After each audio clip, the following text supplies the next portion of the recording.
এই পর্যন্ত একজন মন্ত্রী এমপি। মঙ্গলবার ফ্যাসিস্ট রাষ্ট্র ব্যবস্থা ও নির্বাচন শীর্ষক সেমিনারের আয়োজন করে centre for democracy and piece নামে একটি সংগঠন। কথা বলেন রাজনৈতিক ও পেশাজীবী নেতারা, জানান এখনও ফেসিবাদের হাতিয়ারগুলো নানা রূপে সক্রিয় আছে। ডিসিরা কারা? সব আমলা। এই আমলা অন্য আমলার প্রতি আনুগত্য থাকে, ওনার ইশারায় কাজ করে। আজকে ডিসি থাকুক এখানে যদি নির্বাচন কমিশনে ইঞ্জিনিয়ার থাকে তাহলে সে তার কথা শুনবে না, যার যার মতো কাজ করবে। আমরা ইচ্ছা করে সংশোধন করতে চাচ্ছি না। আমি বুঝি নির্মাণের শিল্প, সালাম স্টিল বোঝে ডিউরেবিলিটি। সালাম স্টিল, মোস্ট ডিউরেবল স্টিল।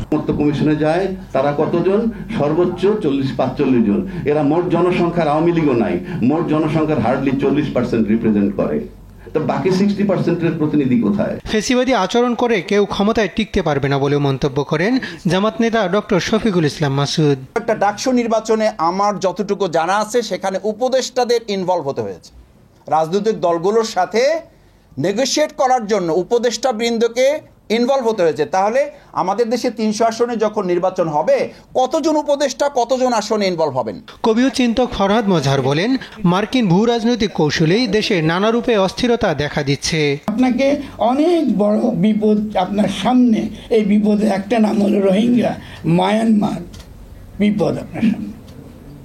আপনি মার্কিন যুক্তরাষ্ট্রের যে ভূ রাজনীতি, সেই ভূ রাজনীতি আপনি কি করে মোকাবেলা করবেন? আরাকান সেনাবাহিনী কাজ করছে পার্বত্য চট্টগ্রামে। আপনারা যে ঘটনা ঘটছে পার্বত্য চট্টগ্রামে, এটা কি বিচ্ছিন্ন ভাববেন না? বিচ্ছিন্ন কিছু নয়।